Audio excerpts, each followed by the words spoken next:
है कौन काम ऐसा जग में, टिक सके आदमी के मग में। ठमठोक ठेलता है जब नर, पर्वत के जाते पांव उखड़। मानव जब जोर लगाता है, पत्थर पानी बन जाता है। तो जी हां दोस्तों, इन्हीं खूबसूरत पंक्तियों के साथ मैं अमित सिंह आज एक नए टॉपिक की शुभारंभ करता हूं, concept of soil pH and nutrient availability. तो दोस्तों, मेरे प्यारे विद्यार्थियों, आपका एग्जाम नजदीक है, तो उसको ध्यान में रखते हुए इंपॉर्टेंट टॉपिक को मैंने चूज किया है। और लगातार जब तक आपका एग्जाम हो ना जाए, तब तक लगातार जो है कि वीडियो के माध्यम से, यूट्यूब के माध्यम से आप तक अच्छे कंटेंट और अच्छी क्लासेस पहुंचाई जाएंगी। इंपॉर्टेंट टॉपिक्स की क्लासेस चला दी जाएंगी ताकि आपके एग्जाम में कोई दिक्कत ना हो। ठीक है, चलिए शुरू करते हैं। Concept of soil pH and nutrient availability. तो सबसे पहले टॉपिक को समझेंगे। टॉपिक बोल रहा है कि सॉइल पीएच का कंसेप्ट, सॉइल पीएच के कंसेप्ट को जानेंगे हम लोग, और पीएच का न्यूट्रिएंट अवेलेबिलिटी में क्या रोल है, किस पीएच पे कौन न्यूट्रिएंट अवेलेबल होता है। तो दोस्तों, पीएच का नाम सुनते ही काफी लोगों को लगता है कि काफी आसान टॉपिक है, काफी जानते ही हैं इसको, तो और बहुत सारी गलतियां इसमें कर देते हैं। जब भी पीएच से डीप क्वेश्चन पूछा जाता है तो प्राय जो है कि आप नहीं बता पाते हैं। चलिए पीएच के बारे में संपूर्ण जानकारी रखेंगे, लेंगे आज हम लोग, और उसके बाद न्यूट्रिएंट अवेलेबिलिटी में पीएच का क्या रोल है इसको भी समझेंगे। तो चलिए शुरू करते हैं।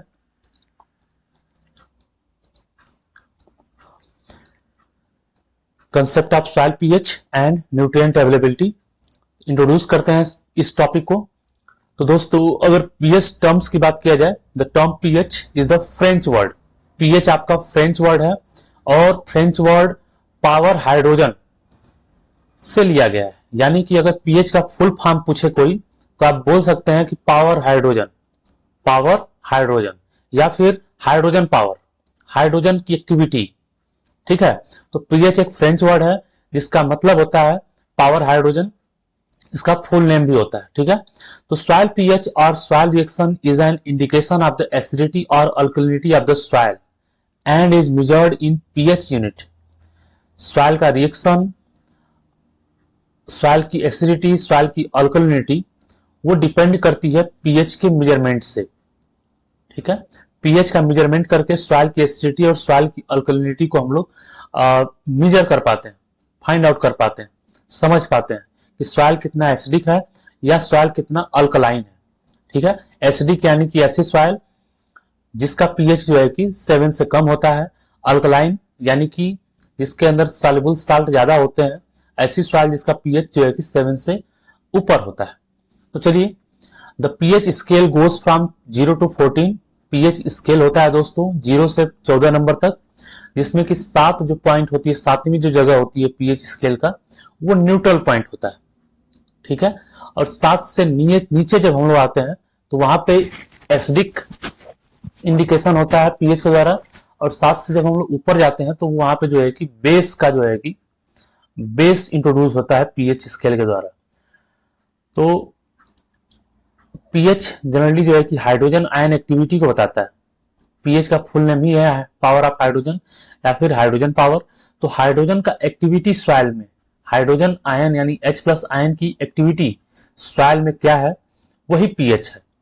ठीक है, तो हाइड्रोजन आयन एक्टिविटी अगर जो है कि अगर पीएच हमारा कम होता है तो सॉइल हमारी कैसी हो जाएगी, एसिडिक हो जाएगी। अगर पीएच हमारा ज्यादा होता है तो सॉइल कैसी हो जाएगी, बेसिक हो जाएगी। तो 7 से 0 पीएच में क्या होगा कि सॉइल हमारी एसिडिक होगी, और पीएच अगर 7 से 14 जाता है तो सॉइल हमारी अल्कलाइन या फिर बेसिक होगी। ठीक है, चलिए आगे बढ़ते हैं, एक एक जानकारी को रखेंगे दोस्तों। अब बात करते हैं पीएच का खोज कौन किया था। तो पीएच का खोज जो है कि सोरेनसन 1909 में, सोरेनसन नामक पेडोलॉजिस्ट ने किया था पीएच का खोज। ठीक है, और उन्होंने जो है कि पीएच स्केल दिया था। ठीक है, यूजिंग ए स्ट्रिक्ट केमिकल डेफिनेशन, उन्होंने एक डेफिनेशन बनाया कि pH is the negative log of hydrogen ion activity in an aqueous solution in moles per litre. कई बार क्वेश्चन पूछा जाता है बच्चों से कि पीएच की यूनिट क्या है, तो बच्चे वहां पे शांत हो जाते हैं और सबको लगता है कि पीएच तो काफी आसान सा टॉपिक है, पीएच से क्या दिक्कत, पीएच तो मैं कर लूंगा या पीएच मुझे आता है। लेकिन उसी पीएच से जब क्वेश्चन पूछ दिया जाता है तो बच्चे कई बार शांत हो जाते हैं।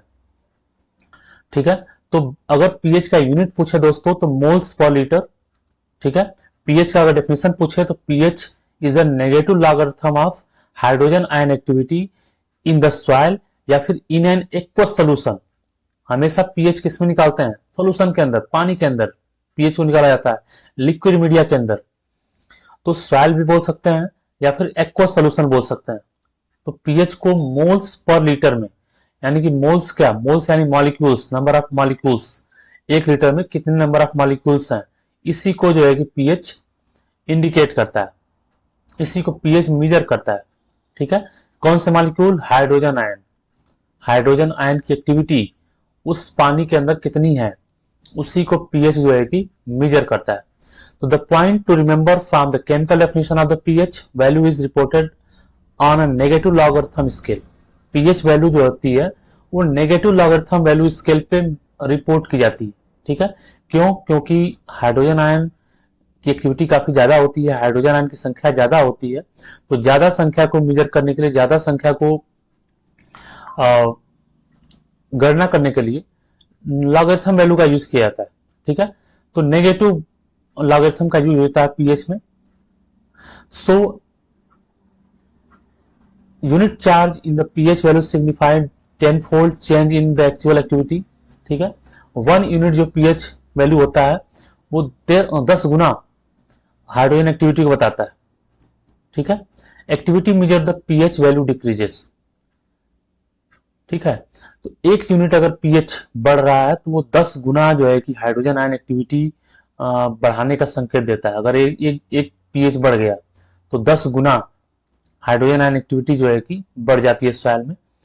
तो इस तरीके से इसको जो है कि कैलकुलेट करते हैं दोस्तों। पीएच का फार्मूला क्या होता है, ये भी क्वेश्चन पूछा जाता है। तो pH is equal to -log10 H plus. ठीक है, -log10 H plus. H plus को कभी कभी बड़े वाले कोष्टक, जो बड़ा वाला ब्रैकेट होता है, उसके अंदर रखा जाता है, -log10 H प्लस, या फिर कहीं कहीं पे आप देखेंगे -log1/H प्लस। ठीक है, तो where H is the activity of hydrogen ion in moles per litre. H क्या है, H प्लस क्या है, हाइड्रोजन आयन एक्टिविटी है, और small p is the logarithm value, small p है आपका लॉगरिथम वैल्यू है दोस्तों। ठीक है, तो pure water is weakly dissociated in H plus and OH ion according to the following equation. जो प्योर वाटर होता है वो काफी आसानी से वीकली डिसोसिएट हो जाता है H प्लस में और OH आयन में, यानी कि H2O को अगर हम डिसोसिएट करें, उसका हाइड्रोलाइसिस करें, हाइड्रोलाइसिस का मतलब होता है कि वाटर का टूटना, वाटर का H प्लस में और OH माइनस में टूट जाना, इसी को बोलते हैं हाइड्रोलाइसिस। तो H2O H plus plus OH minus, ठीक है, इसमें टूटता है। चलिए ज्यादा डीप में नहीं जाएंगे क्योंकि फंडामेंटल ऑफ सॉइल साइंस आपका कोर्स है, फर्स्ट ईयर के कोर्स के लिए जो है कि ये वीडियो मैं कर रहा हूँ, तो ज्यादा डीप जाना जरूरी नहीं है। जो पीएच की इंपॉर्टेंट जानकारियां थी मैंने आपको दी। अब हम लोग बढ़ेंगे अलग एक अगले टॉपिक के लिए तरफ। अब बात करते हैं हम लोग इंपॉर्टेंस ऑफ सॉइल पीएच की। सॉइल पीएच क्यों इंपॉर्टेंट है, why soil pH is more important. The pH of soil is an important physiochemical characteristics because it influences। ठीक है, पीएच जो होता है सॉइल का वो जो है कि एक इंपॉर्टेंट फिजिको-केमिकल कैरेक्टरिस्टिक्स होता है। सॉइल का पीएच एक इंपॉर्टेंट फिजिको-केमिकल कैरेक्टर होता है। ठीक है, ये कई चीजें इंफ्लुएंस करता है, कई चीजें जो है कि पीएच के ऊपर ही डिपेंडेंट होती है। इसीलिए सबसे पहली टेस्टिंग जो है कि सॉइल की पीएच की जाती है। पीएच का अगर टेस्टिंग हो जाता है सॉइल से दोस्तों तो बहुत सारी चीजें एक साथ पता चल जाती है। सॉइल का एक्चुअल फिजियोकेमिकल प्रॉपर्टी का पता चल जाता है, बहुत बड़ा डाटा मिल जाता है पीएच से केवल। पीएच से ही हम क्यों अनुमान लगा सकते हैं कि सॉइल हमारा कैसा है, सॉइल में रिएक्शन कैसा हो रहा है, सॉइल में माइक्रोबियल एक्टिविटी है कि नहीं है, सॉइल में न्यूट्रिएंट अवेलेबल हो सकता है कि नहीं हो सकता है। केवल एक पीएच से हम लोग जो है कि अनुमान लगा सकते हैं। तो पीएच को जितना हम आसान समझते हैं, जितना हम छोटा टॉपिक समझते हैं, वो समझना बंद करिए, क्योंकि पीएच बहुत सारी चीजों को इन्फ्लुएंस करता है। तो आइए समझते हैं किन किन चीजों को पीएच जो है कि इन्फ्लुएंस करता है। पीएच जो है कि suitable for soil for crop production. PH जो है कि सुटेबिलिटी, सॉइल की सुटेबिलिटी को निर्धारित करता है। सॉइल क्रॉप प्रोडक्शन देगी कि नहीं देगी, इसको पीएच जो है कि निर्धारित करता है। अगर पीएच न्यूट्रल हुआ तो क्रॉप प्रोडक्शन होगा, नहीं न्यूट्रल हुआ पीएच तो बहुत सारे न्यूट्रिएंट ऐसे हैं जो अवेलेबल ही नहीं होंगे। ठीक है, जो हमारा थंबनेल है दोस्तों, यानी जो स्लाइड का पहला है, इसमें आप देख सकते हैं यहाँ पे चार्ट रखा हुआ, चार्ट बनाया हुआ है। ठीक है, चलिए इसको हम डिस्कस करेंगे अभी आगे चल के। फिलहाल आप टॉपिक को समझिए। इंपॉर्टेंस ऑफ सॉइल पीएच की बात कर रहे थे। तो पीएच जो है कि क्रॉप प्रोडक्शन के लिए सुटेबिलिटी का रोल प्ले करता है। क्रॉप प्रोडक्शन तभी होगा जब पीएच हमारा बैलेंस होगा, पीएच हमारा न्यूट्रल होगा। ठीक है, availability of soil nutrients to the plant. PH is important for the availability of soil nutrients. Soil की न्यूट्रिएंट अवेलेबिलिटी पूरी की पूरी पीएच के ऊपर डिपेंड करती है। अगर पीएच बैलेंस हुआ तभी जो है कि न्यूट्रिएंट क्या होंगे, अवेलेबल होंगे। पीएच अगर डिक्रीज हो गया तो बहुत सारे न्यूट्रिएंट्स अवेलेबल ही नहीं होंगे। पीएच अगर इंक्रीज हो गया तब भी बहुत सारे एलिमेंट अवेलेबल ही नहीं होंगे। आगे आपको बताएंगे कि कौन कौन सा एलिमेंट किस पीएच पे अवेलेबल होता है। ठीक है, microbial activity in the soil. PH जो है कि माइक्रोबियल एक्टिविटी को भी जो है कि निर्धारित करता है, इन्फ्लुएंस करता है। पीएच अगर बैलेंस होगा तभी माइक्रोब्स सॉइल के अंदर परसिस्ट करेंगे, माइक्रोबियल एक्टिविटी हो पाएगी। अगर पीएच इम्बैलेंस हो गया तो माइक्रोब्स की एक्टिविटी भी सॉइल से खत्म हो जाएगी। ठीक है, lime and gypsum requirement of soil. दोस्तों, लाइम रिक्वायरमेंट और जिप्सम रिक्वायरमेंट सभी को पता होगा कि लाइम का यूज हम लोग कब करते हैं, एसिडिक सॉइल में लाइम का यूज करते हैं और बेसिक सॉइल में जिप्सम का यूज करते हैं। तो ये सब भी लाइम रिक्वायरमेंट, कितना लाइम जाएगा पर हेक्टेयर, कितना जिप्सम डालना पड़ेगा पर हेक्टेयर सॉइल रिक्लेमेशन के समय, तो वो पीएच पे ही निर्धारित होता है। जो लाइम रिक्वायरमेंट का फार्मूला होता है, जिप्सम रिक्वायरमेंट का फार्मूला होता है, वो पूरी तरीके से पीएच के ऊपर डिपेंड होता है। पीएच जितना होगा उसको ध्यान में रख के लाइम डालना होता है। चूना पीएच को ध्यान में रख के डालना होता है, और वो पूरा फार्मूला जो है कि पीएच के ऊपर बेस होता है। ठीक है, physical property of soil like structure, permeability etcetera. Soil की मैक्सिमम फिजिकल प्रॉपर्टी सारी की सारी पीएच के ऊपर डिपेंड करती है। जैसे सॉइल का स्ट्रक्चर, इस सॉइल के पीएच के ऊपर डिपेंड करता है। सॉइल परमिएबिलिटी, सॉइल का परमिएबल होना, सॉइल के पोर स्पेस का होना, ये सब कुछ पीएच के ऊपर डिपेंड करता है। तो ये रहा दोस्तों इंपॉर्टेंस ऑफ सॉइल पीएच। अब हम लोग बढ़ेंगे आगे। Factors affecting soil pH.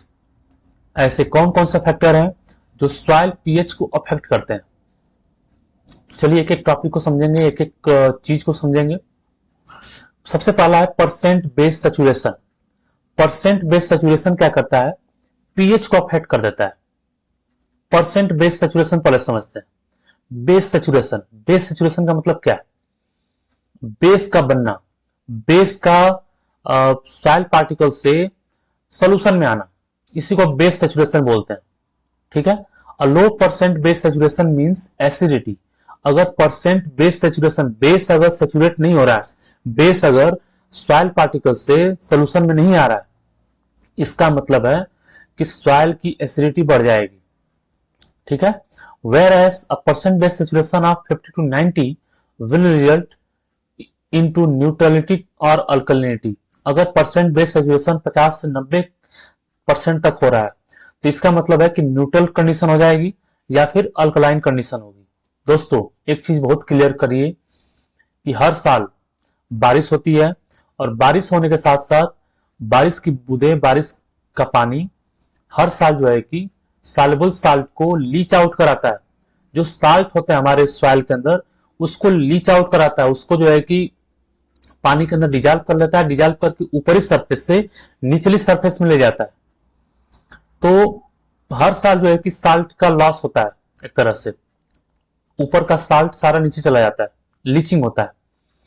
तो उसमें परसेंट बेस सेचुरेशन का होना काफी जरूरी है, सेचुरेशन बेस का निकलना ये काफी जरूरी है।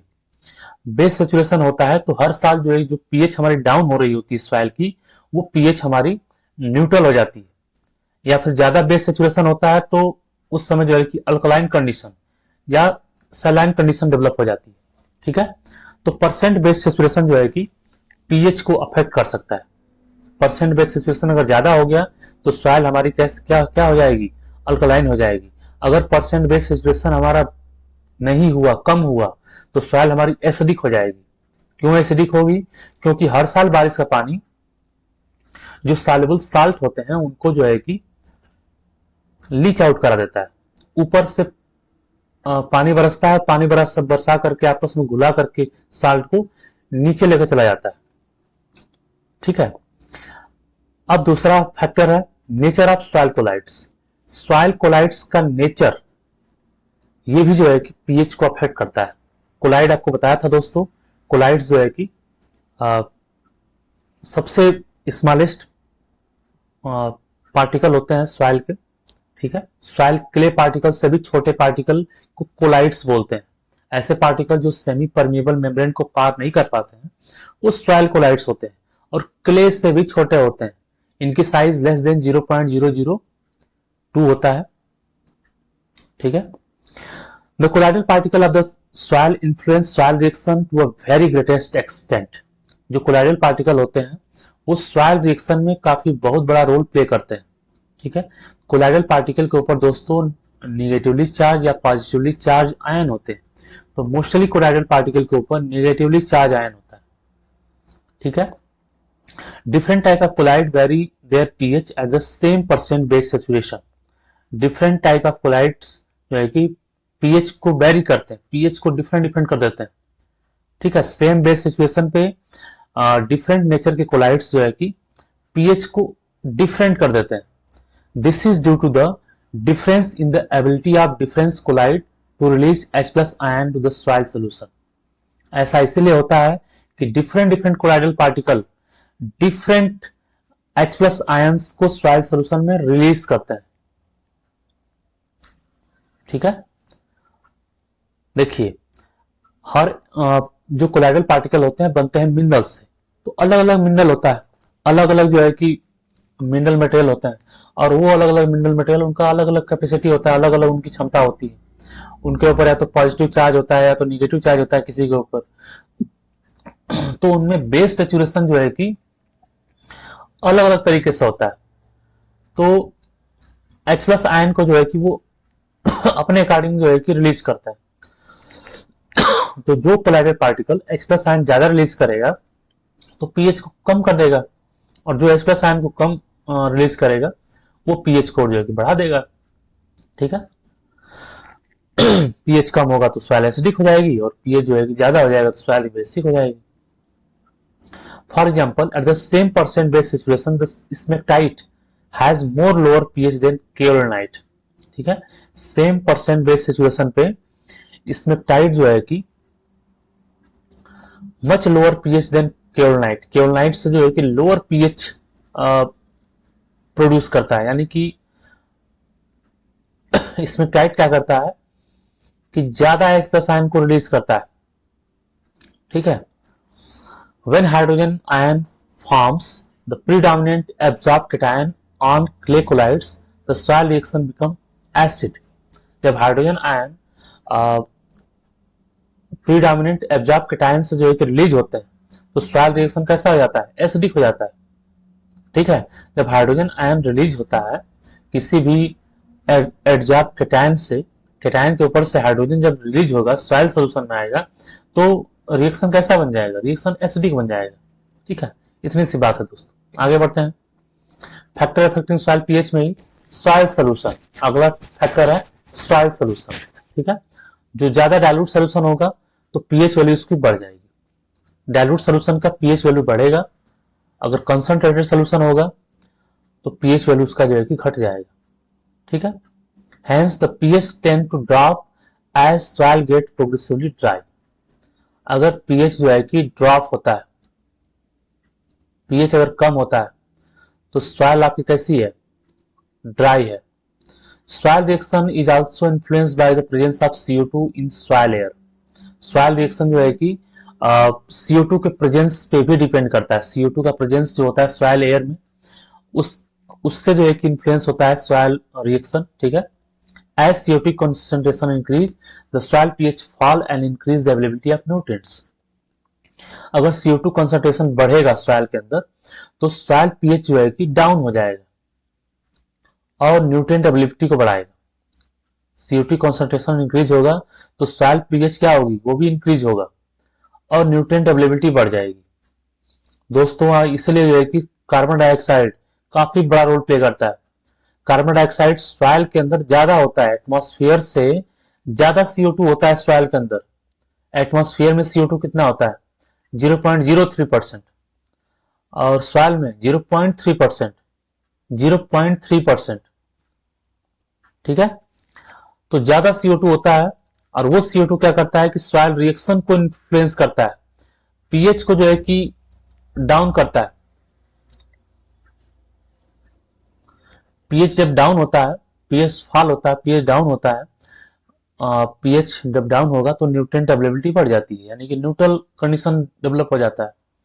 ठीक है, under field condition plant root and micro organisms liberate enough CO2। ठीक है, फील्ड कंडीशन में प्लांट रूट और माइक्रो ऑर्गेनिजम्स क्या करते हैं, इनफ पर्याप्त मात्रा में CO2 जो है कि रिलीज करते हैं। इसी वजह से सॉइल में, सॉइल के अंदर CO2 ज्यादा होता है एटमॉस्फेरिक CO2 से।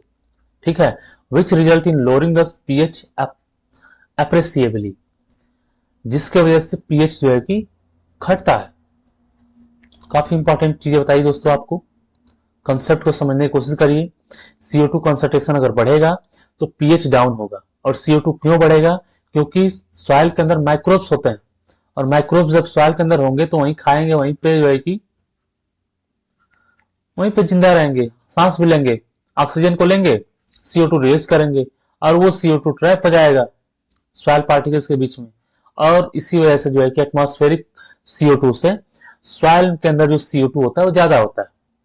ठीक है, वायु के अंदर जो CO2 होता है 0.03%, उससे ज्यादा 0.3%, 0.03% वायु में और 0.03%, 0.3% ओनली, 0.3 सॉइल के अंदर CO2 होता है। ठीक है, चलिए आगे बढ़ेंगे, ज्यादा टाइम नहीं लेंगे। Adsorb basic cations, basic cations adsorb अगर होते हैं तो भी जो है कि पीएच को अफेक्ट करते हैं। ठीक है, जैसे comparative quantity of exchangeable calcium, magnesium, sodium and potassium adsorb on colloids will determine the pH. ठीक है, exchangeable calcium, magnesium, sodium, potassium, ये सब क्या करते हैं, कोलाइड्स के ऊपर एडजॉर्ब होते हैं, जो कि पीएच को डिटरमाइन करते हैं। अगर कैल्शियम मैग्नीशियम होगा तो पीएच न्यूट्रल होगा, सोडियम अगर होगा तो पीएच जो है कि बढ़ जाएगा, पोटेशियम होगा तभी पीएच जो है कि कुछ हद तक बढ़ेगा। ठीक है, the dominant of sodium will raise pH much higher than other basic cation. अगर सोडियम ज्यादा होगा तो पीएच बढ़ करके ज्यादा हो जाएगा। ठीक है, क्लाइमेट, क्लाइमेट का भी बहुत बड़ा रोल होता है दोस्तों। क्लाइमेट के अंदर टेम्परेचर, प्रेशर, ह्यूमिडिटी, रेनफॉल, ये सारी चीजें होती हैं। तो क्लाइमेट जो है कि पीएच को अपने अकॉर्डिंग फ्लक्चुएट करता है। ठीक है, rainfall play important role in determining the reaction of soil. Rainfall एक बहुत बड़ा रोल प्ले करता है सॉइल रिएक्शन के लिए। In general soil forms in region of high rainfall और एसिडिक। हाई रेनफॉल वाले एरिया में सॉइल कैसा हो जाता है, एसिडिक हो जाता है। अभी आपने अगर लेक्चर को ध्यान से सुना होगा तो मैंने बताया था कि हर साल पानी बरसता है। पानी बरसने से क्या होता है कि लीचिंग होती है, हर साल लीचिंग होती है। लीचिंग क्या होता है, लीचिंग का मतलब होता है कि downward movement of water with soluble salt from upper surface to lower surface. तो लीचिंग होने से क्या होता है कि ऊपर का जो साल्ट है वो नीचे चला जाता है और ऊपर क्या रह जाता है, ऊपर जो है कि एसिडिटी बढ़ाने वाले कुछ एलिमेंट रह जाते हैं, जिसके वजह से सॉइल हमारा एसिडिक हो जाता है। ठीक है, तो जहां पे ज्यादा बारिश होता है वहां पे लीचिंग ज्यादा होता है और सॉइल कैसा हो जाता है, एसिडिक हो जाता है। वहां पे जहाँ पे बारिश कम होता है वहां पे जो है कि लीचिंग होता नहीं है, और हमारा सॉइल कैसा होता है, सॉइल वहां बेसिक होता है। ठीक है।